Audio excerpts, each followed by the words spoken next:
Again, here we are, end of the series, the epilogue. When I finished writing the 10th piece, 10 pieces, oh my God, I found myself doing something I hadn't expected. I reached backwards, not to another paper, not to another research article, to one of my own books, Holistic Language Instruction, specifically chapter 5. I hadn't opened it for quite some time, not because I disliked it, quite the opposite. It represents an important moment in my own language journey. It was the first time I tried to write seriously about adult literacy through the lens of Gestalt language processing. And looking back now, I can still feel the excitement that ran through me whilst writing it. I have finally found language for experiences that had followed me since childhood. I began connecting literacy, delayed echolalia, storytelling, mentor text, writing, my own late literacy, my years as a backstage prompter, and my eventual life as a teacher into something that resembled a coherent whole, at least. What seemed coherent then. Reading it again after writing this series felt strangely emotional. Not because I thought it was wrong, because I recognized myself. There I was, still trying, still reaching, still finding my way towards something I could feel much more clearly than I could yet articulate. I think that's one of the most unexpected kindnesses of writing over many years. You leave older versions of yourself behind, not abandoned, waiting patiently until you've lived enough life to understand what you were really trying to say. And I found myself smiling. I also found myself thinking, oh, Jamie, you've got another quarter turn, dear. And quarter turns have become one of the most important ideas in my own writing. Not because they overturn what came before, because they deepen it. The previous work remains true. It simply becomes insufficient. New relationship appears. New pressure enters the field. A connection that had been quietly waiting finally becomes visible. Nothing is invalidated. Everything becomes more complete. I think this is one reason why I struggle with the way academia often imagines knowledge. There is a tendency to speak as though today's paper replaces yesterday's paper, as though each publication is another brick placed neatly upon an already stable foundation. My experience has never felt like that.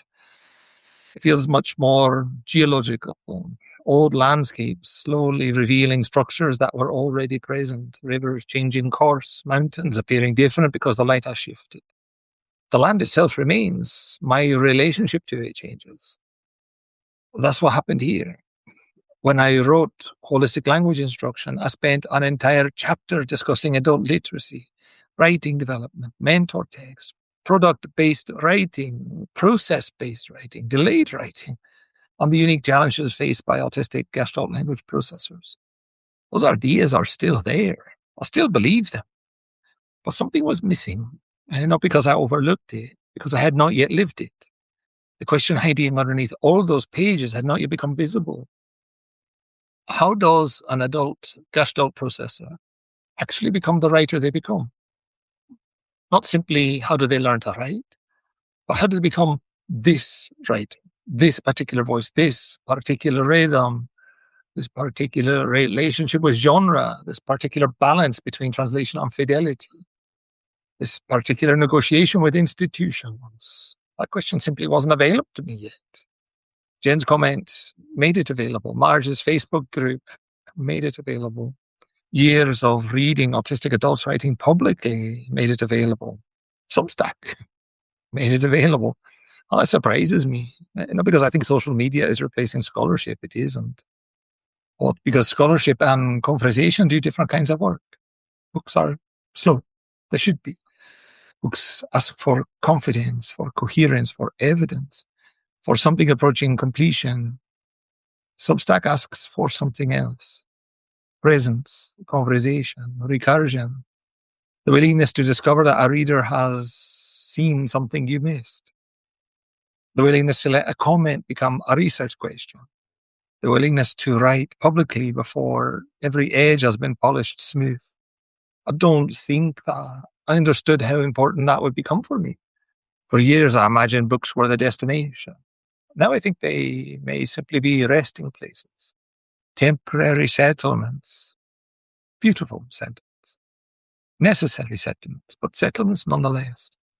The real work keeps moving. Sometimes I receive messages asking why I continue writing about the same themes: autism, language, education, gestalt processing, story, accommodation. People occasionally wonder whether I've run out of subjects. I smile every time, because from inside it feels exactly the opposite. I'm not repeating myself, I'm returning. Those are different movements. Repetition circles, recursion descends. Every return happens from another life, another conversation, another grief, another student, another publisher, another diagnosis, another quarter turn. The old essay is waiting. The old gestalt is waiting, not to be corrected, but to be met again. Perhaps that's why these essays never feel finished. I describe them often as delayed digital echolalia, and I mean that quite literally. I'm leaving them for myself, the future me, the woman who 6 months from now, 2 years from now, perhaps 10 years from now, will suddenly encounter another small moment, a reader's comment, a sentence in someone else's essay, and feel another entire field quietly rearrange itself. When that happens, she'll come back here. She'll find this essay. She'll smile at what I could already see. She'll smile even more at what I couldn't. And then she'll write again. And that thought brings me enormous comfort, because it removes the impossible burden of finality. I no longer need to get everything into one book, one paper, one lecture, one series. The work is allowed to breathe, to grow, to metabolize, to become older than the person who first wrote it. And that feels profoundly compatible with gestalt processing itself. Nothing really arrives alone.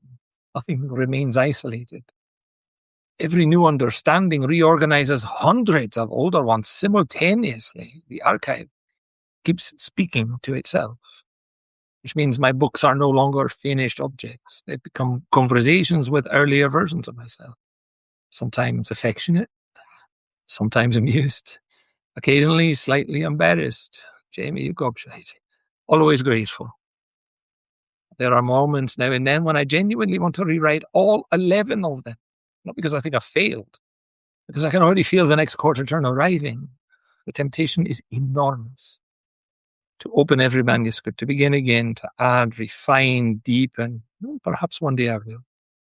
Perhaps one day there will be a second edition carrying all these later recognitions. No Place for Autism, mentioning gestalt processing as an example. But perhaps not. Perhaps it's enough to let the old books remain faithful witnesses to the person who wrote them. Perhaps they deserve that dignity. Perhaps what changes is not the books. Perhaps what changes is the conversation surrounding them. And that, I think, is what this series has become, not a replacement for Chapter 5, a conversation with it.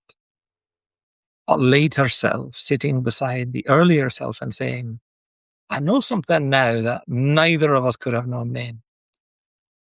There's no criticism on that sentence, only affection and gratitude, mostly gratitude. Gratitude to Jen for gently correcting me. Gratitude to Marge, whose community has quietly educated me for years simply by asking honest questions about children who are growing into adults we have barely begun to study. Gratitude for every autistic adult writing publicly, each carrying a different archive, different rhythm, different translation history. And gratitude for readers willing to accompany a shy wee school teacher as she follows these little quarter turns wherever they happen to lead. And perhaps most unexpectedly, gratitude to my former selves, the woman who wrote holistic language instruction, the woman who wrote those first awkward papers, the woman who kept blogging because someone suggested it might help, a woman who left little bundles of language scattered throughout her own life, trusting that one day another version of herself would need to find them. She was right. I did. And I suspect I will again. And that's why I keep writing, not to finish the conversation, to leave better places from which to continue it. Because every piece of writing is really only this, a gesture from one version of ourselves to another. And if we are very fortunate, if we remain curious, if we remain kind enough to let ourselves be corrected, the distance between those two selves never stops becoming more interesting. Not because we finally arrive, because we keep finding one another, course return, and another, and another. Long may they continue.